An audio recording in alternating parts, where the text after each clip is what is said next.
Bienvenue dans l'instant mécénat, un format conçu par Kernae pour vous plonger au cœur du mécénat.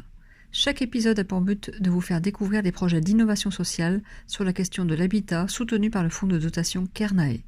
Vous découvrirez des initiatives inspirantes des acteurs de l'intérêt général dans le domaine de l'habitat et ses causes périphériques telles que le développement durable, la santé et l'emploi.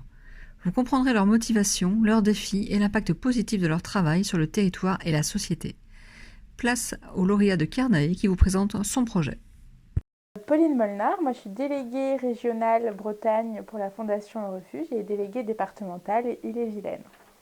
Je suis au refuge depuis 2017 et je suis bénévole. Moi c'est Marion Arnaud, donc je suis assistante sociale et salariée de l'antenne rennaise de la Fondation Le Refuge depuis le 1er février. Je suis en charge de l'accompagnement social global des jeunes qui sont hébergés par le refuge ou de jeunes qui n'ont pas besoin d'hébergement mais qui ont besoin d'un accompagnement social global. Le refuge, notre mission principale, c'est l'accompagnement social et l'hébergement de jeunes de 18 à 25 ans qui sont victimes d'homophobie, de transphobie, de toute LGBT-phobie possible au sein de leur environnement familial, social, leur environnement géographique. L'objectif du refuge cette année, c'est d'augmenter les capacités d'hébergement au national, donc d'ouvrir de plus en plus de places dans les différentes antennes. Donc nous, là, on vient de trouver un nouveau logement. On va ouvrir très prochainement 3 places supplémentaires avec pour objectif à plus ou moins long terme, sur fin d'année, début d'année prochaine, potentiellement avoir un 3e logement. Parce que c'est très compliqué d'accéder à un logement dans le parc privé, de pouvoir avoir son autonomie. Aujourd'hui, dans la société actuelle, toutes les discriminations auprès des personnes de la communauté LGBTQIA+, qui peuvent être faites dans le milieu de l'emploi, dans le milieu de formation, dans le quotidien et encore partout dans la société, c'est un combat qui est encore à mener. Sur l'accompagnement, c'est d'être présent pour les jeunes au quotidien, de pouvoir leur apporter les outils nécessaires pour qu'ils retrouvent une autonomie. Ils font face à plein de difficultés du quotidien de par leur parcours, leur fragilité personnelle, mais aussi des difficultés de la société que tout à chacun peut voir. Je parlais de la difficulté de trouver un logement aujourd'hui, donc c'est de les accompagner. Et ça, c'est notre objectif quotidien, c'est vraiment l'enjeu quotidien et c'est notre objectif principal. C'est ce qui nous prend. C'est pourquoi on s'engage quand on est bénévole, surtout. Et c'est notre le but qu'on essaye d'atteindre. Le défi pour les jeunes, et c'est pour ça qu'on est là, c'est de s'insérer en passant du coup par l'autonomisation, mais de s'insérer dans la société, de trouver sa place et d'être bien. J'ai envie de dire, le premier défi, c'est le bien-être. Et en fait, le bien-être, ça peut passer partout. C'est prendre en charge sa santé, prendre en charge son insertion professionnelle. C'est de l'accompagnement global et personnalisé, effectivement. Ce qui veut dire qu'il n'y a pas un parcours type en fonction du jeune. L'objectif, c'est d'évaluer avec le jeune ses besoins et quelles sont les étapes pour atteindre son objectif.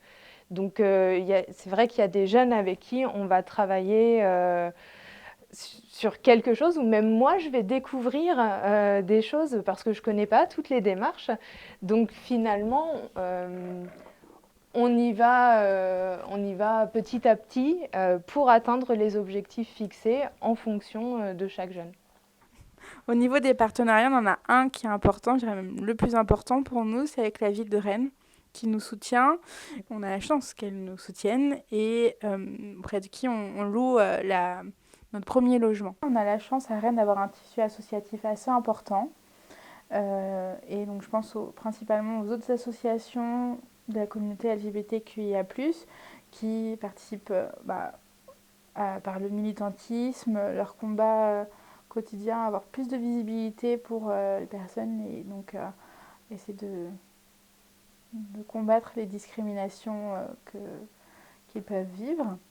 Donc ça, c'est comme notre partenaire principal. Le deuxième, c'est les associations, les structures plutôt d'accompagnement social. Je pense à la mission locale, je pense à Pôle emploi, enfin France Travail maintenant, pour l'insertion socio-professionnelle des jeunes, qui est quand même une bataille très importante pour nous et pour les personnes accueillies. On a la chance d'avoir un partenariat avec la Banque alimentaire qui chaque semaine nous permet, chaque semaine ça nous permet d'assurer les besoins primaires, les besoins alimentaires et en produits d'hygiène aussi, produits d'hygiène et produits d'entretien pour les personnes accueillies. Et c'est plus qu'un coup de pouce pour nous, c'est une aide précieuse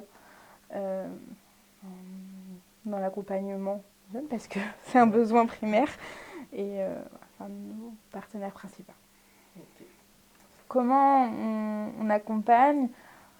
On ponctue les semaines des personnes accueillies par différents ateliers. Il y a 2 ateliers, on va dire, collectifs dans la semaine. Un autour du logement, donc ça peut être une petite réparation, un atelier cuisine, un atelier que nous on appelle anti-gaspi avec ce qui reste pour ne pas perdre les produits, notamment de la banque alimentaire dont je parlais plus tôt.